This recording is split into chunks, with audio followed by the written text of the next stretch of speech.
reservation, so I didn't ask. So there's that. Cheerwine, which I've never had, ever. So I decided to give it a try. Because they have, like, the place is decorated with crates of Cheerwine, which looks pretty nice, but I don't know what the connection is. Like, do they own stock in Cheerwine? Like, what's the deal? So, yes, I'm gonna be tasting this in a moment. And a chicken sandwich in a bag, very similar to Chick-fil-A's bag.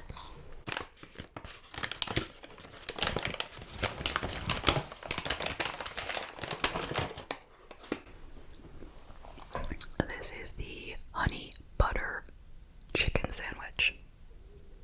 So it's got honey butter on it, obviously.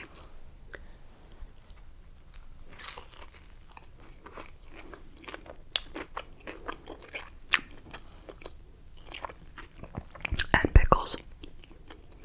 That's it.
he had been home with the winter break, like a month.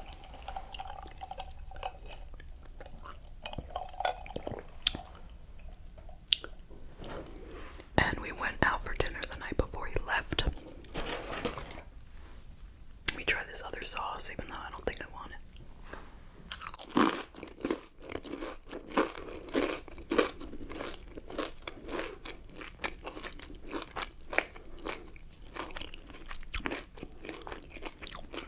Yeah. It's actually got a little bit of a zing to it. I think it's the PDQ sauce. Like, I feel like there's a little bit of maybe a horseradishy thing to it or something. I'm not sure. Anyway, so we went out for dinner at a new place that everyone was talking about on the Tri-State restaurant group on Facebook.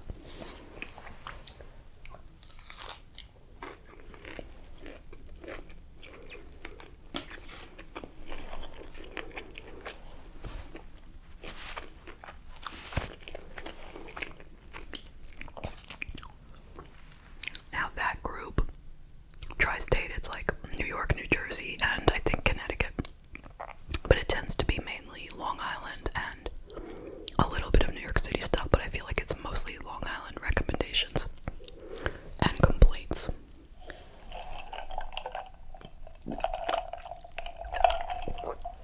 And it's a brutal group, like the amount of nastiness in those comments, and the whole point is just for people to come on and tell you about restaurants. I mean, it wasn't supposed to be for bashing restaurants, but there's been a lot of controversy. Like, people say, like, this is not here for you to complain about a restaurant. It's to tell us about, good restaurants we should go to. And then people are like, well, why can't we tell you about bad things, and it became this whole thing. So every time, if you go on and say something good or bad, you're gonna get so much hate. Regardless, you can't win. I would never, ever post anything on there. I just don't get it. It's so much like first world problems kind of thing.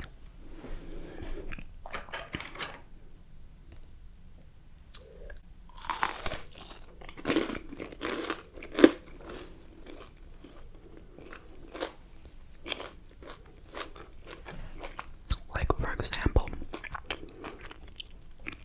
people are constantly talking about how the prices have gone up at restaurants, and they have all these new surcharges and things like, it costs extra to use your credit card when that was never a thing. And the prices of the food has gone up, and it's like crazy. And so some people will say, well, these poor restaurant owners, they can't make it, everything's gone up. You have to understand that. And then other people are like, well, the restaurant owners have to understand that, we can't afford that, and it's going to turn us away.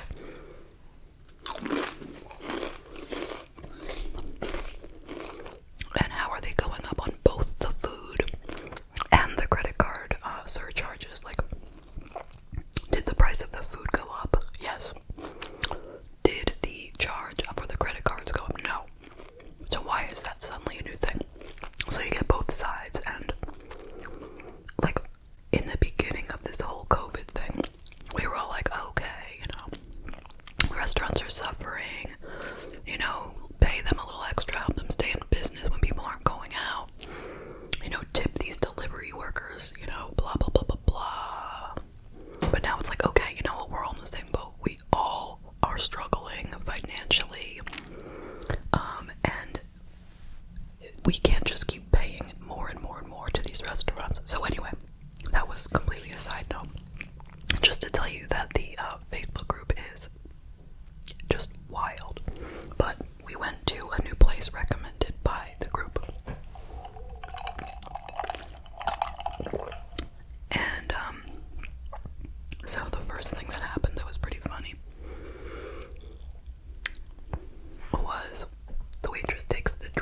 menu. She opens it up and she's like, it was $8. I'm like, $8 for a soda?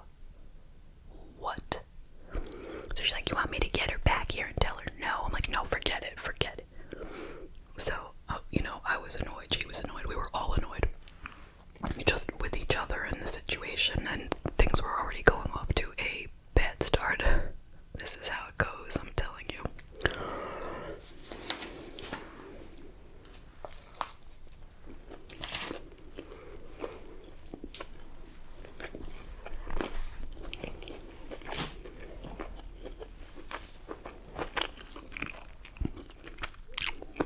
So she's like, your sodas were probably all a lot too. So she looks and the sodas are like $4, which is a lot, but we're kind of not shocked by that anymore. I don't know how much it is where you live, but restaurants around here will typically charge you something crazy like that. And, it's an easy way for them to make extra money, in truth, because what is it? Like, what does it cost them? Like, that is truly, like, something that they pay pennies for, in truth. And they charge you $4, but whatever, we expect that. We don't expect an $8 soda. Whatever.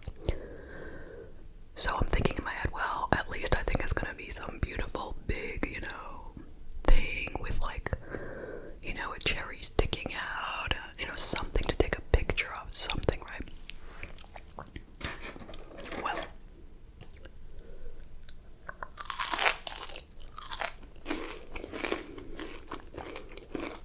it shows up.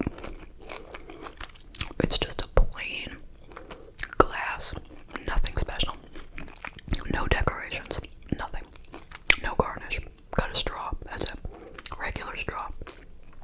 It's kind of like a brownish, reddish, seltzery looking thing.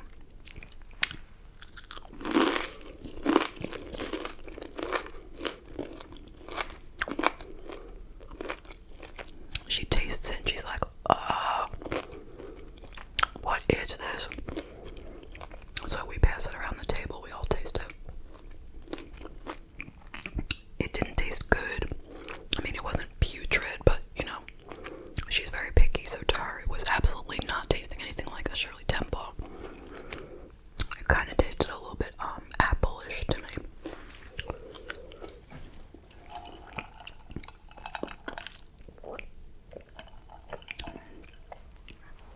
So I was like, did you even really read the description?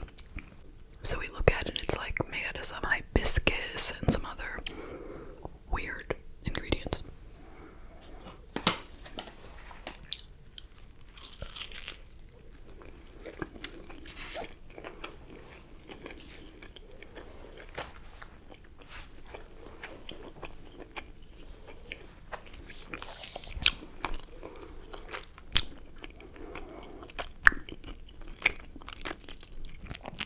So she's like,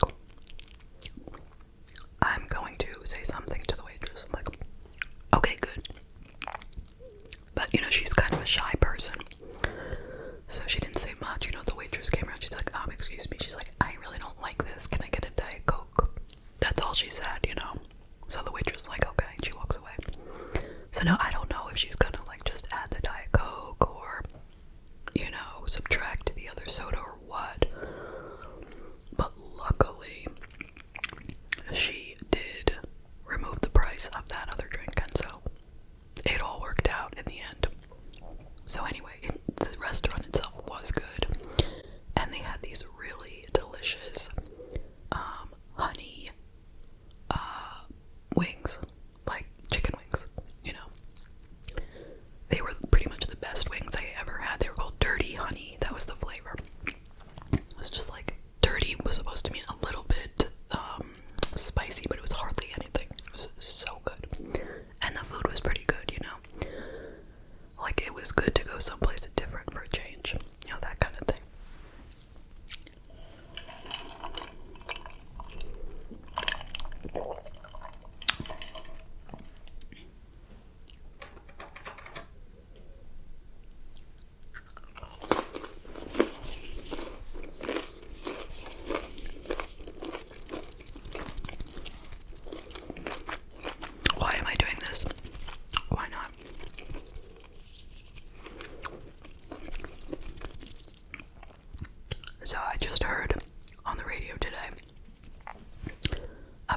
these AI chatbots. So AI is like what the heck does AI stand for? Something intelligence. My mind is drawing a blank.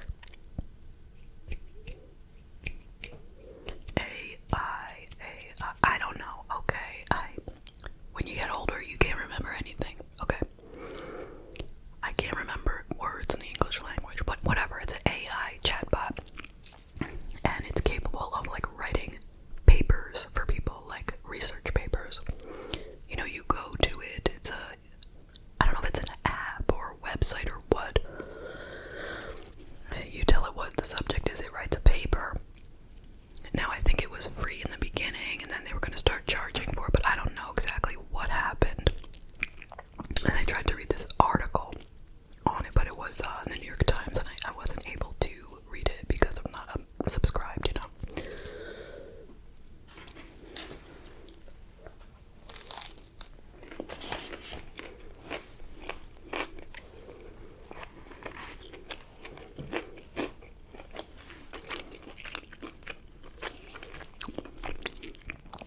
So, imagine your professor gives you a topic, you gotta write a paper. You go and you type the topic into this chatbot, and boom, there's your paper. Now, who would have the nerve to actually hand that in? You'd have to be out of your mind, okay? But supposedly, people have been getting away with it. And now they're just inventing some kind of program that will be able to figure out if it's written by a chatbot. But I mean, I was thinking, I wonder if this is like, if you ever read some articles which have like the wrong pronouns in it, like just totally a mess, you know, like when I say the wrong pronouns, I don't mean like transgender, I just mean, you know, it's an article on something and just the language is so messed up, you know it's written by some kind of bot. But no, this chatbot thing is not like that. It produces quality work, you know, with like correct information somehow. And it sounds like a wonderful thing to me, in that, you know, that would have been great just to kind of think about using that, you know, in college, but I would have never, ever have done it. I mean, is it worth getting kicked out of school? I mean, where do you go from there? You could just like destroy your whole future.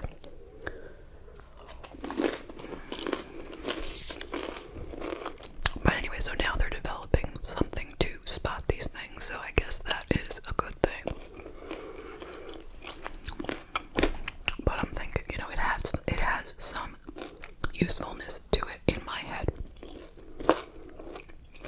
Obviously not for writing papers, not for writing an important speech, certainly not for anything that's going to be recorded, you know, but something minor, like you need to put some thoughts together on a certain topic to share in some kind of informal setting, like this would be good.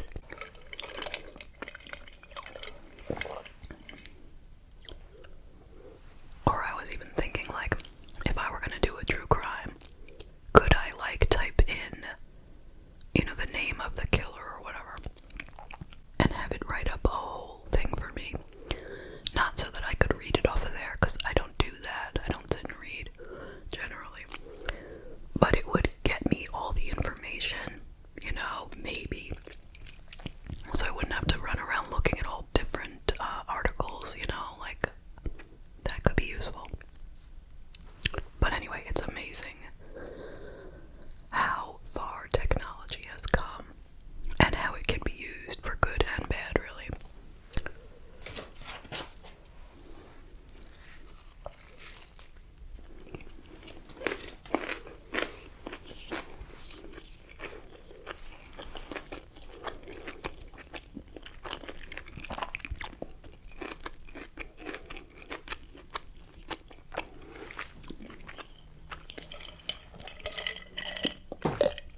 talks about